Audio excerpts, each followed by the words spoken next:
All right, YouTube fan, it's Friday. We're getting ready for the weekend, and it's time for a new segment on Shire Life called Flex Friday.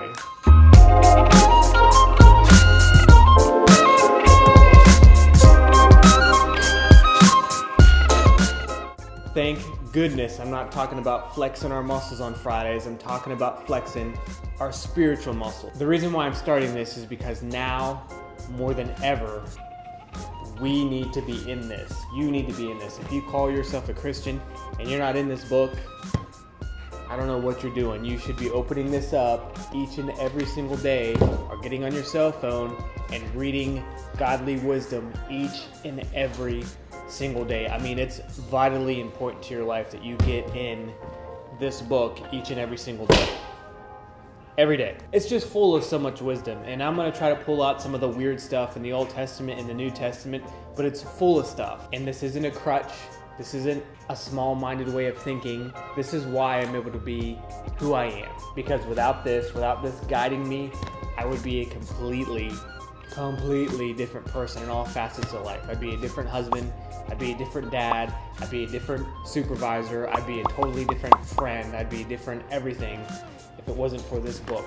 And we're all so close to being not who God's called us to be because we don't spend enough time in this book. On Fridays, I'm going to put together some sort of spiritual insight that I want to share with you all from my reading. Now, it won't always be from a well-known scripture. It might be from something obscure from the New Testament or the Old Testament, but I can promise you that you will get something out of it. Today's topic will be called Board of Directors, and it's coming from the Old Testament, 1 Samuel chapter 9, verses 5 through 10. Finally, they entered the region of Zuph, and Saul said to his servant, "Let's go home. By now my father will be more worried about us than about the donkeys." But the servant said, "I've just thought of something. There's a man of God who lives here in town. He is held in high honor by all the people because everything he says comes true. Let's go find him. Perhaps he can tell us which way to go." "But we don't have anything to offer him," Saul replied. "Even our food is gone. We don't have anything to give him." "Well," the servant said, "I have one small silver piece. We can at least offer this to the man of God and see what happens." "All right," Saul agreed, "let's try it." So they started into the town where the man of God lived. So what in the heck am I talking about with this line of scripture? As Saul is about to give up, God intervenes through Saul's servant. If it hadn't been for Saul's servant, he would have given up and he would have missed the promise that God had for him.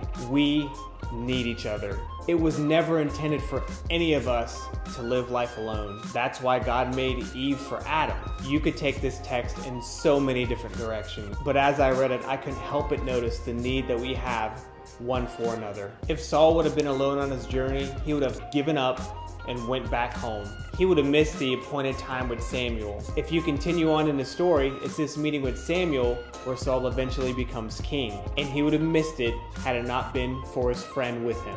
We need godly people in our lives that God can speak through. We need godly wisdom and encouragement in the Word from close friends. If you're like me, I'm sure there's times when you just want to give up, but don't give up, because on the other side of the journey is all that God has for you. So don't go about life alone.